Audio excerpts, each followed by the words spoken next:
ओम नमः पार्वती पते हर हर महादेव।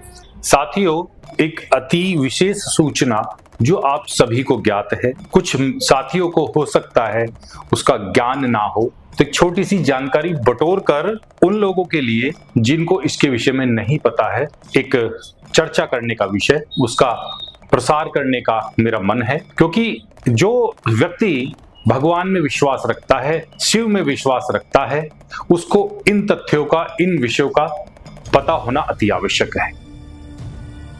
बहुत अधिक विषय नहीं है, एक छोटा सा विषय है कि श्रावण मास में यानी कि सावन के महीने में ऐसा क्या है कि इस महीने को इतना पवित्र और पावन माना गया है। आज बताने का प्रयास है कि श्रावण मास हिंदू कैलेंडर में 5वें स्थान पर आता है और इस मास के साथ ही वर्षा ऋतु का भी आरंभ हो जाता है। श्रावण मास में ऐसा क्या खास है कि भगवान शिव को यह महीना अत्यंत प्रिय है। पौराणिक कथाएं के अनुसार यदि हम देखें तो राजा दक्ष की पुत्री सती ने कई वर्षों तक श्रापित जीवन जिया। इसके बाद उन्होंने हिमालय राज के यहाँ पार्वती के रूप में जन्म लिया और श्रावण के महीने में भगवान शिव से विवाह करने के लिए कठोर तपस्या की। भगवान शिव प्रसन्न हुए और माता पार्वती से उन्होंने इस माह में ही विवाह किया।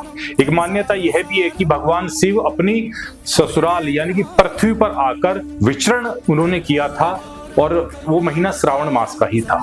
भगवान शिव का स्वागत भव्य जलाभिषेक से किया गया था, इसलिए यह परंपरा आज तक पृथ्वीवासी निभाते चले आ रहे हैं। इसलिए श्रावण मास का महत्व और बढ़ जाता है। धार्मिक मान्यताओं के अनुसार श्रावण मास में ही देवताओं और राक्षसों के बीच में समुद्र मंथन हुआ, जिसमें निकले हलाहल विष को भगवान शिव ने ग्रहण किया और वो नीलकंठ का नाम उनको दिया गया था। और देवताओं ने भगवान शिव के ऊपर जल डाला और भगवान शिव के का अभिषेक में जलाभिषेक करने का विशेष महत्व है। एक धार्मिक कथा के अनुसार भगवान विष्णु चौमासे में योग निद्रा में चले जाते हैं। उस समय पूरी पृथ्वी भगवान शिव के अधीन हो जाती है, इसलिए भगवान शिव को खुश करने के लिए पूजा अर्चना श्रावण मास के महीने में विशेष रूप से की जाती है। तो यह था शिव का जल से अभिषेक का महत्व कि उनका इस प्रकार से अभिषेक क्यों किया जाता है। साथियों, आप जानते हैं भगवान शिव के 108 पवित्र नाम हैं, जिनको हम सभी ने पढ़ा है, सुना है। और भगवान शिव के इसके अलावा पुराणों में जिक्र है कि 108 नाम भी भगवान शिव के हैं और जो अलग अलग रूप भगवान शिव के दर्शाते हैं।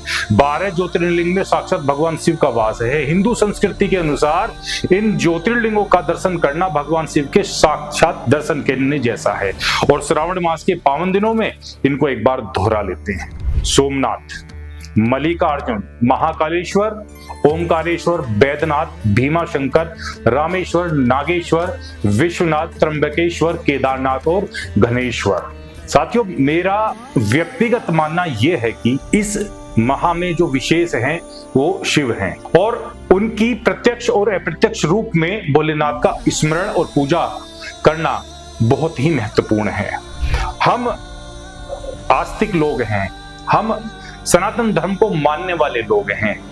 कम से कम इस महीने में हम वो प्रण लें कि ज्यादा कुछ ना कर पाए तो केवल एक लोटा जल भगवान शिव को अर्पण करके देखिए, आपका मन भी शांत होगा और विचारों में भी उत्तमता आएगी।